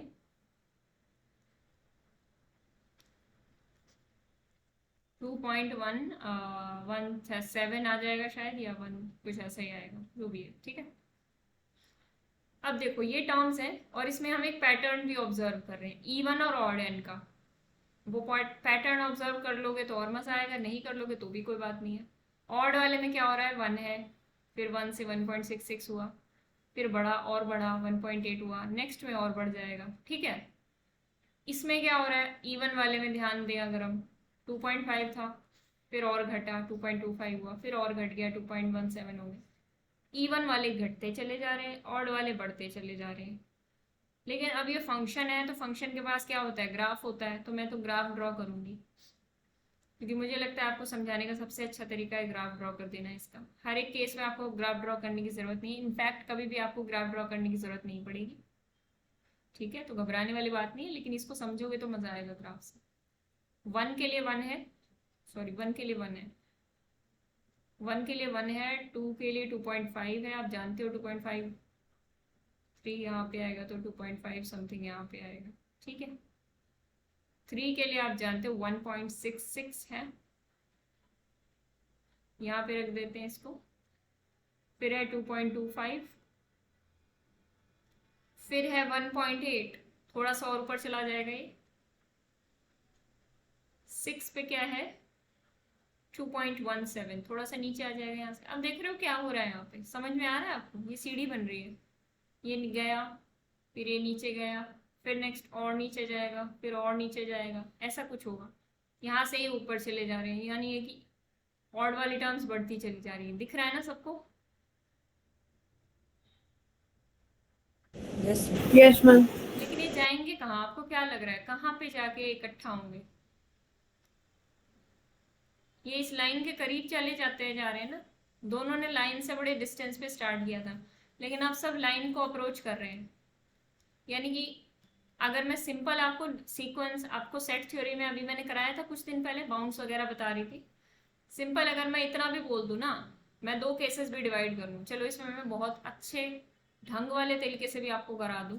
तो इवन वाला केस अगर मैं डिवाइड कर लूँ -1, first case n = 2m type का है, second case n = 2m - 1 type का है। ये इवन हो गया आपका केस, ये ऑड हो गया। ऑड होगा तो मतलब इवन होगा तो कुछ ऐसा लिखा जाएगा, ऑड होगा तो कुछ ऐसा। अब इस केस में भी अगर मैं दिखा दूं आपको तो ये बन जाएगा इस तरीके से, और ये वाला बन जाएगा 2m - 1 / 2m - 1, ठीक है, इस तरीके से। यहाँ पे थोड़ी गड़बड़ होगी, यहाँ 2m आएगा। अब ये भी अगर मैं कर दूँ और limit n approaching to infinity लगाती तो n ऑब्वियसली इन्फिनिटी को अप्रोच करेगा, तो 2m भी इन्फिनिटी पे जाएगा, इधर 2m माइनस 1 भी इन्फिनिटी पे जाएगा। अब ये m से कंफ्यूज होने की ज़रूरत नहीं है, m सिर्फ इसलिए यूज़ किया गया है, m खुद भी एक नेचुरल नंबर है, ये सिर्फ इसलिए यूज़ किया जाता है, बहुत बार इसको आप देखोगे ताकि आप अंडरस्टैंडिंग बना सको। यानी कि इस फॉर्म का है हमारा n, ठीक है। जब n2 होगा तो उसके लिए m1 होगा, जब n4 होगा तो उसके लिए m को 2 रखना होगा, इस तरीके से। As n approaches to infinity, ये वाली चीज़ तो 0 पे चली जाएगी। वैसे भी क्या है, ये ऊपर क्या लिखा हुआ है, इसको पहले सॉल्व करना पड़ेगा, तभी तो मैंने इवन ऑड किया है। इवन पावर -1 की करेंगे तो ऊपर तो 1 ही आ जाएगा, और यहाँ पे ऑड पावर करेंगे -1 की, सॉरी यहाँ प्लस आएगा, ऑड पावर करेंगे -1 की तो -1 ही आ जाएगा। अब कर लो भाई, as n approaches to infinity, ये वाली टर्म 0 को जाएगी तो ये 2 आ गया, ये वाली टर्म किस को चली जाएगी, ये भी 0 को जाएगी, ये भी 2 आ गया।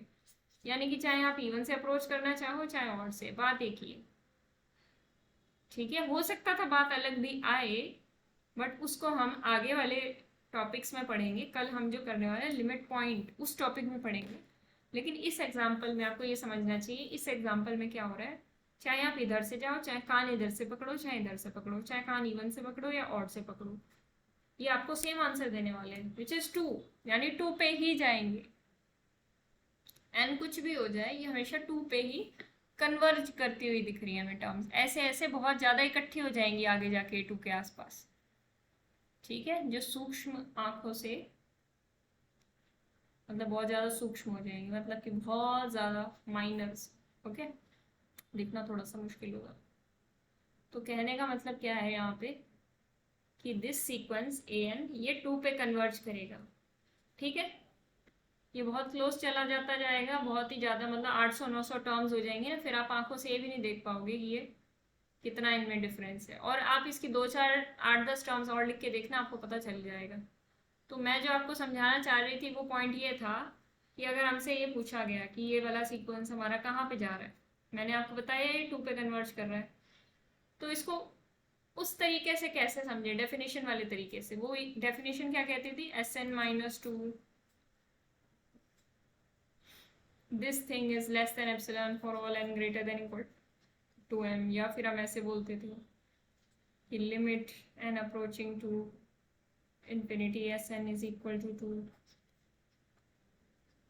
या फिर हम ऐसे बोलते थे, एक और टर्म थी ना इसमें, 3 नोटेशंस थी, हाँ ऐसे भी बोल देते थे, Sn approaches to 2, Sn approaches to infinity. अब आप कहोगे यहाँ पे इन्फिनिटी का क्या रूल आता है, देखो किसी पर्टिकुलर नंबर ऑफ टर्म्स को छोड़ने के बाद ये काम होता है ना, कुछ फाइनाइट टर्म्स को जब हम छोड़ देते हैं तो जैसे जैसे n बहुत लार्ज होता है तो उस नोटेशन को हम बोलते हैं as n approaches to infinity.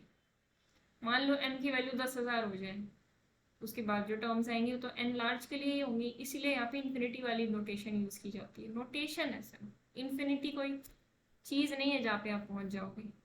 जैसे कि आप दिन रात आसमान देखते होगे अपना सर उठा के, आपको ये तो नहीं लगता ना कि मैं जाके इस आसमान को छू सकता हूँ, क्योंकि आपको पता है द स्काई इज इनफाइनाइट।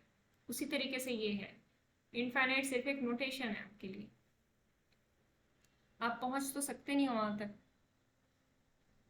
तो नोटेशन में इसको कैसे समझाऊँ मैं, आप देखो पहला काम तो ये कर सकते हो, आपको ये दिखाना था सीक्वेंस जो भी आपका था, मैंने लिख लिया 2 + -1n/n, उसमें से -2 करना है आपको, और this thing should be less than epsilon किसी न किसी m के लिए, और ये चीज़ हर एक एप्सिलॉन के लिए होल्ड करनी चाहिए। 2 से 2 कैंसिल हो जाएगा आपके हिसाब से।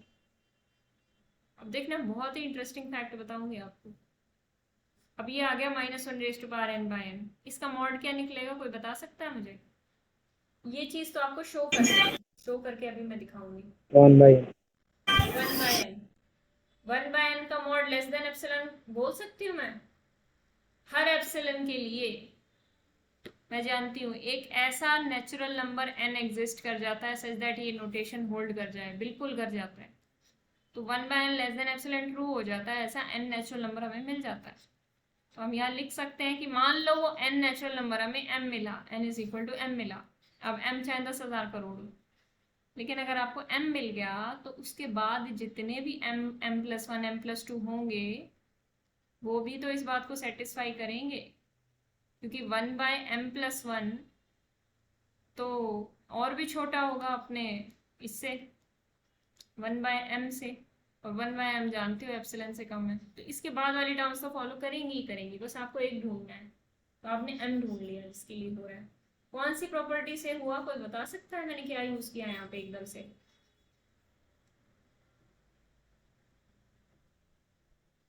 प्रॉपर्टी भूल जाते हो आप लोग?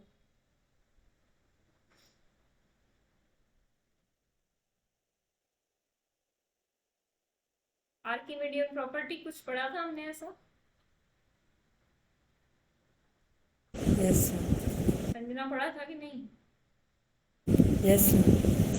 बाय आर्किमिडियन प्रॉपर्टी, अगर आप भूल गए हो तो पढ़ना जाके आप लोग। ये मतलब कि जब तक आप सीक्वेंस सीरीज पढ़ोगे सबसे इंपॉर्टेंट प्रॉपर्टी है ये आपके लिए।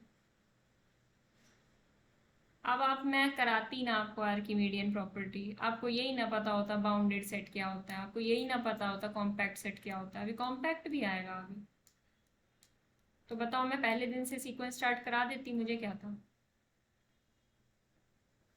ठीक है, तो ये सब चीज़ें इसलिए कराई जाती हैं ताकि एक बेस बिल्ड हो, एक अंडरस्टैंडिंग बिल्ड हो। चलिए मैम यहाँ पर एम के वैल्यू क्या होगा? हाँ,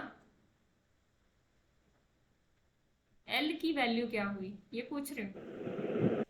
एम मैंने एक पहली बात तो ये समझो मैंने ये काम क्यों किया। मैं आर्किमिडियन में घुस गई और ये भूल गई आपको बताना कि मैं ये काम क्यों कर रही थी। मैं ये डेफिनेशन शो कर रही थी आपके लिए, ठीक है, और मैं ये शो करना चाहती थी इस सीक्वेंस के लिए L=2 है और ये डेफिनेशन होल्ड करती है। मुझे अल्टीमेटली क्या दिखाना था? लेस देन एप्सिलॉन दिखाना था इस मॉडुलस को। मैं यहाँ से लेकर चली मॉडुलस और अल्टीमेटली मैंने दिखा दिया कि ये जो चीज़ है ये लेस देन एप्सिलॉन है। अल्टीमेटली यही वाला मॉडुलस तो जाके 1/n बना, 1/n। अब पूछो, डेफिनेशन शो करना चाहते थे आपको,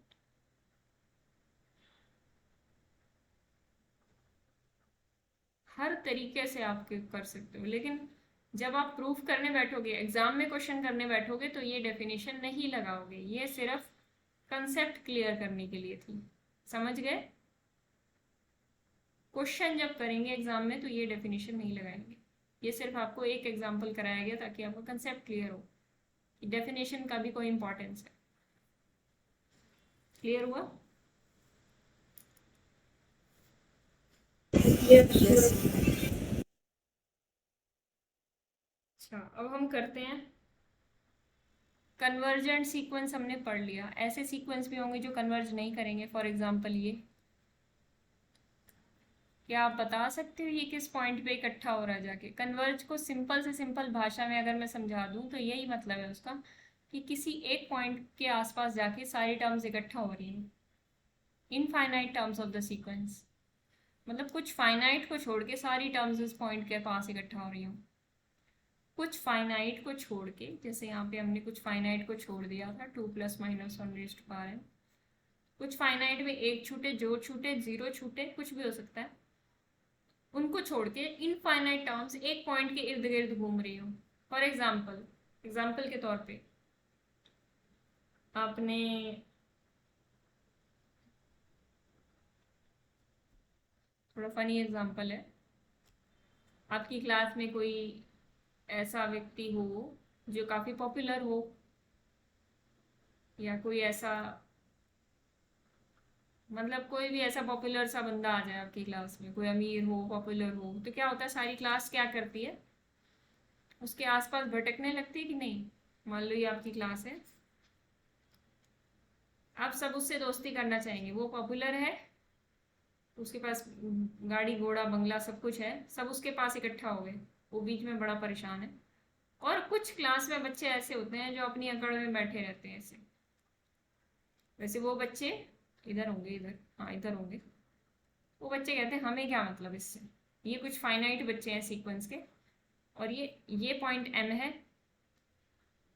m के बाद जितनी भी टर्म्स हैं वो किसके पास इकट्ठा हो रही हैं? राहुल के पास।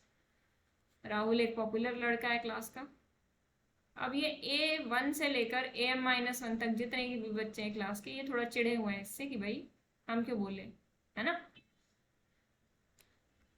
अब हो सकता है क्लास में ऐसा कोई भी बच्चा ना बचे जो अकड़ में ना हो, सारे ही राहुल के पास इकट्ठा हो जाए। हो सकता है कि नहीं हो सकता? मतलब ऐसा भी हो सकता है कि राहुल ये खड़ा है, ये इतना पॉपुलर हो जाए कि बाकी बच्चे आए और इसके सर पे चढ़ जाए जाके। ये भी हो सकता है, सर पे कूद जाए जाके, मतलब कि सारे इसके सर पे खड़े हो जाएं एक एक करके। इसका कोई एग्जांपल दे सकते हो आप इस सीक्वेंसेस में?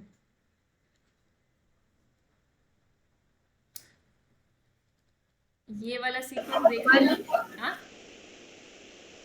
यही बोल रही थी। हाँ, यही बोल रहे थे, समझ गए ना। कहने का मतलब सारे जितनी भी टर्म्स ऑफ द सीक्वेंस हैं वो 1 माइनस एप्सिलन 1 प्लस एप्सिलन के अंदर आ जाए। मतलब सारी 1 पे ही तो आ गई, इधर तो कुछ आया ही नहीं, सारी 1 पे ही है इकट्ठा। मतलब कि Sn-1 is less than epsilon for all n greater than equal to 1 लिखोगे यहाँ पे, क्योंकि इसमें सारी की सारी टर्म्स 1 के इर्द गिर्द ही तो हैं, 1 ही तो हैं सारी टर्म्स। सारे राहुल के सिर पे जाके खड़े हो गए, ठीक है। आगे हो सकता है आधे राहुल के सिर पे खड़े हो जाएं, आधे आधे राहुल के साइड में खड़े हो जाएं, ऐसा भी हो सकता है। आधे इसके सिर पे खड़े हो गए, ठीक है, आधे यहाँ पे खड़े हैं, ऐसा कोई सीक्वेंस का एग्जांपल। आधे इसके सिर पे खड़े हो गए, दूसरा बच्चा था ये।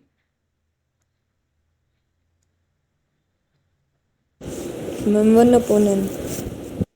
नहीं, 1/n नहीं, मैंने 50-50 कर दिया फॉर एग्जाम्पल। चलो वो तो एक मजाक की बात हो गई। 50-50 यानी मैंने ऐसा सीक्वेंस लिया। -1 हो गया। हाँ, यही वाला। Yes ma'am. हाँ, समझ गए। मतलब मान लो ये राहुल था और बाकी बच्चे यहाँ खड़े हुए हैं, लेकिन अब ये सीक्वेंस कन्वर्जेंस वाला क्राइटेरिया फॉलो करता है कि नहीं करता है, ये हमें चेक करना पड़ेगा। यहाँ पे वो कन्वर्जेंस वाली बात फॉलो नहीं होगी एक्चुअली। कन्वर्जेंस सिर्फ एक पॉइंट पे के लिए थी। अब यहाँ पे थोड़ी सी गड़बड़ है इस सीक्वेंस में, जो मैंने नीचे आपको बताया, ये कन्वर्जेंट नहीं होगा। ऐसा सीक्वेंस है ये जो नॉट कन्वर्जेंट है। अब क्यों? क्योंकि मैंने कहा था कि Sn-L ये ना लेस देन एप्सिलन होना चाहिए, मतलब L के अड़ोस पड़ोस में होने चाहिए सारे। अब यहाँ पे क्या हुआ है, कुछ तो राहुल के पड़ोस में हो गए और राहुल को एक कॉम्पिटिटर मिल गया। वो कॉम्पिटिटर का नाम है अंजलि। आधे अंजलि के सिर पे खड़े हो गए, आधे राहुल के, मतलब आधे इसके फैन है और आधे इसके फैन है। बट गया ना। डेफिनेशन किसके लिए थी? एक L पॉइंट के लिए, सिंगल पॉइंट के लिए थी। तो लिमिट की जो हम बात कर रहे थे, कन्वर्जेंस की जो हम बात कर रहे थे, इस L को लिमिट बोला जाता था, ये याद रखना। ये जो L आया, ये जो 2 आया था हमारा, इसको क्या बोला जाता था? Just a second. हाँ, इसको हम बोलते थे लिमिट ऑफ द सीक्वेंस। ये बातें आपको लिखी मिल जाएंगी, लिमिट। बट अगर ऐसा केस आ जाए जिसमें झगड़ा हो जाए दो लोगों के बीच कि तेरे फॉलोअर ज्यादा हैं कि मेरे फॉलोअर ज्यादा हैं, तेरे सब्सक्राइबर ज्यादा कि मेरे सब्सक्राइबर ज्यादा, अब गड़बड़ हो जाएगी, ठीक है। तो यहाँ पे ये नॉट कन्वर्जेंट का एक एग्जांपल दिया मैंने आपको। और जो अभी संजना बता रही थी 1/n वाला सीक्वेंस, ये पहले ये बताओ ये कन्वर्जेंट है कि नहीं, और कन्वर्ज करता है तो किस पे करता है, आपको लोगों को क्या लगता है? कन्वर्ज करेगा 0 पे, कन्वर्जेस टू 0, यस एग्जैक्टली। तो यहाँ पे 0 राहुल वाला काम रोल प्ले कर रहा है और सिर्फ क्लास में यही अकेला है। मतलब कि 0 के इर्द गिर्द बहुत सारी टर्म्स आ जाएंगी और कुछ टर्म्स बाहर पड़ी होंगी, 0 के इर्द गिर्द नहीं होंगी। दैट डिपेंड्स ऑन कि एप्सिलन आपने कितना बड़ा लिया है। आप एप्सिलन को 1 ले लो मान लो, और फिर आप सोचो कि कितनी टर्म्स आ रही है 0 की नेबरहुड में। अरे भाई, जब आप एप्सिलन को 1 ही ले लोगे तो एक -1 आपने यहाँ लिया, एक 1 यहाँ पे लिया, मतलब एप्सिलन को 1 ले लिया, ये एप्सिलन दूरी हो गई आपकी। अब सारी टर्म्स तो इसी के अंदर लाई करती हैं, तो सारे ही बच्चे इर्द गिर्द खड़े हो गए राहुल के। इर्द गिर्द का मतलब आप ये लगाओ कि राहुल अगर यहाँ पे खड़ा है तो बाकी बच्चे उससे 10 मीटर की दूरी पे हैं, अगर 10 मीटर की दूरी पे हैं, तो आप अगर ये कह रहे हो 10 मीटर यानी ये एप्सिलन वाला रोल प्ले कर रहा है। तो आपके हिसाब से राहुल कहेगा ये देखो 10 मीटर की दूरी पे है या 100 मीटर की दूरी पे है, तो राहुल बोलने लगा देखो सब मेरे फैन है। अब 100 मीटर तो कितना दूर हो जाएगा, सब तुम्हारे फैन थोड़ी है, लोग अपना काम कर रहे हैं, राहुल बोल रहे हैं कि सब मेरे फैन है।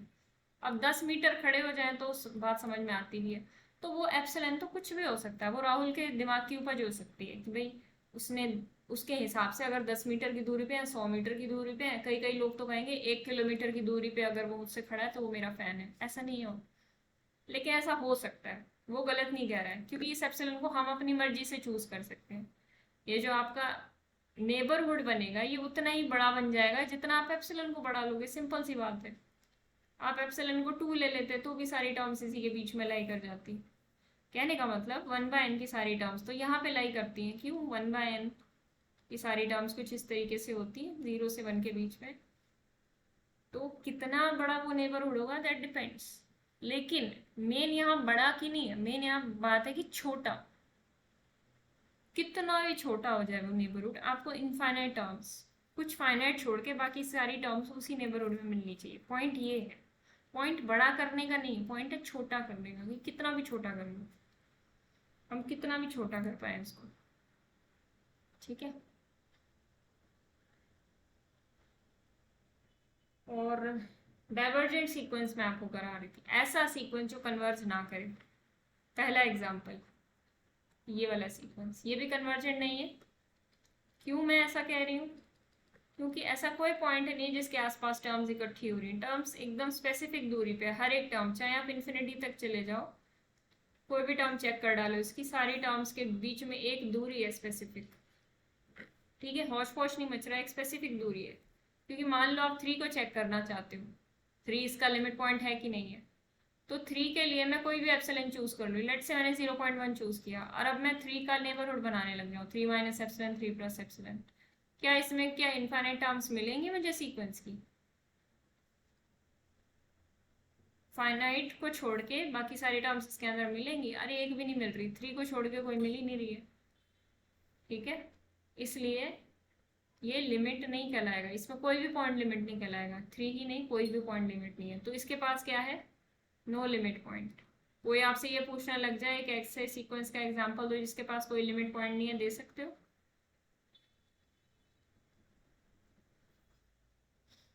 लिमिट पॉइंट नहीं, सॉरी, चलो लिमिट पॉइंट तो मैं आपको बाद में बताऊंगी, लिमिट बता रही हूँ। लिमिट पॉइंट और लिमिट दोनों अलग चीजें।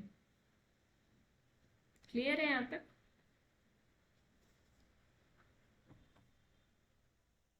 Yes ma'am. और क्या बता रही थी मैं,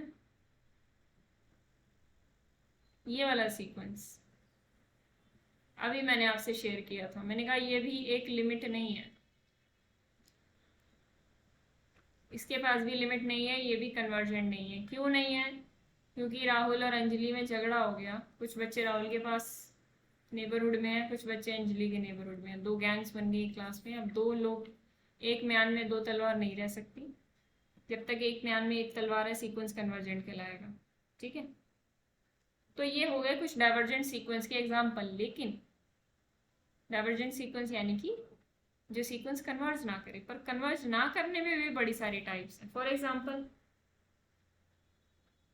2 तरीके के सीक्वेंस होते हैं हमेशा, मैं आपको डाइवर्जेंट पढ़ा रही हूँ। डाइवर्जेंट में 2 टाइप के होते हैं, बाउंडेड सीक्वेंस और अनबाउंडेड सीक्वेंस। बाउंडेड में कौन से हैं?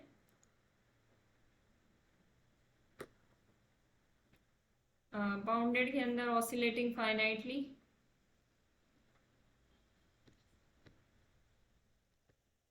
और इसके अंदर आपके पास आएंगे ऑसिलेटिंग इनफाइनाइटली। ऑसिलेटिंग फाइनाइटली का क्या मतलब है? आपने एक ऐसा सीक्वेंस पढ़ा था, याद करिए, 1 -1 1 -1, ये मैंने अभी आपको बताया था। ऑसिलेट करना मतलब, आप फिजिक्स के स्टूडेंट हो, साइंस के स्टूडेंट हो, तो आपको पता होगा एक पेंडुलम सा होता है। आपकी जो घड़ी होती है, बड़ी सी घड़ी में घंटा होता है, वो ऐसे ऐसे घूमता रहता है टू एंड फ्रो मोशन में, टक टक टक टक। सीरियलों में देखा होगा, घर में नहीं होगी तो। इसको कहते हैं ऑसिलेशन। कोई वाइब्रेशन किसी भी तरीके की टू एंड फ्रो मोशन, एक बार इधर जाए एक बार इधर जाए, या एक बार ऊपर जाए एक बार नीचे जाए, उसको क्या बोलते हैं? ऑसिलेशन। फाइनाइटली ऑसिलेट करने का मतलब कुछ फाइनाइट टर्म्स में ऑसिलेशन हो रहा है, जैसे कि ये इस टाइप की सीक्वेंस क्या कन्वर्जेंट होती है? मैंने अभी आपको बताया था नहीं होती, क्योंकि इसमें दो पॉइंट्स का चक्कर होता है, दो पॉइंट्स में झगड़ा हो रहा है। ऑसिलेटिंग इनफाइनाइट किस टाइप की सीक्वेंस होती है? जैसे कि ऑसिलेट तो करे ही करे, ऑसिलेट मतलब कभी इधर जाए कभी उधर जाए, कभी इधर जाए कभी उधर जाए, जैसे कि ये एग्जांपल -1⁻n × n। जैसे कि पहली टर्म अगर मैं लिखूँ इसमें -1 आएगी, दूसरी टर्म आएगी 2, तीसरी आ जाएगी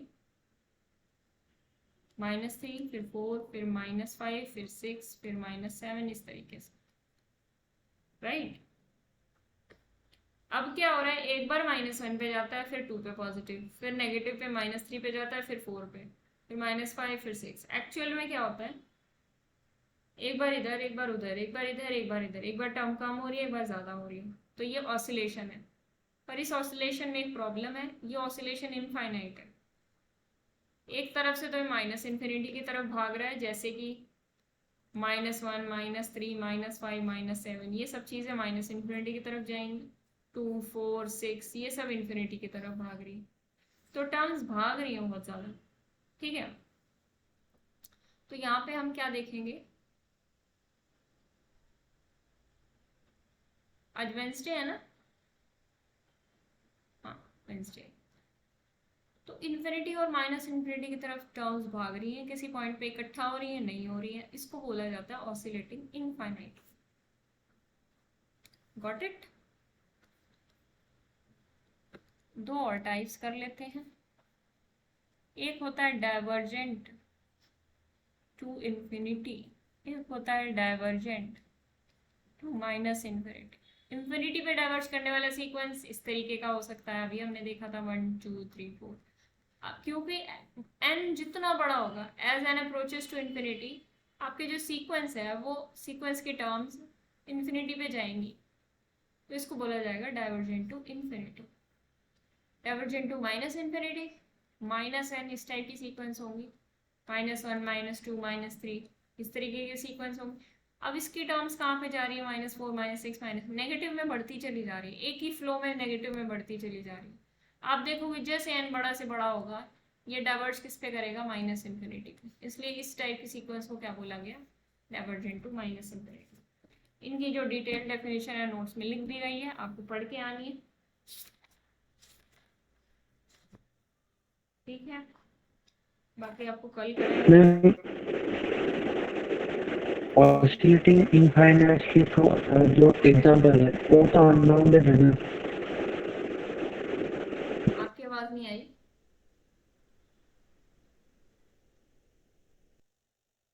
मैम ऑसिलेटिंग इनफाइनाइटली का जो एग्जांपल है वो अनबाउंडेड है ना? हाँ, अनबाउंडेड।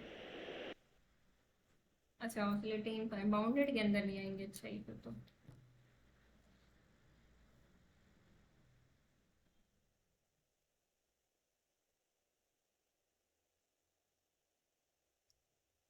हाँ, बाउंडेड के अंदर नहीं आएगी। चलो इसको मैं एक बार देख के बताऊंगी आपको, ठीक है। थोड़ी सी गड़बड़ है यहाँ पे, कल बताती हूँ।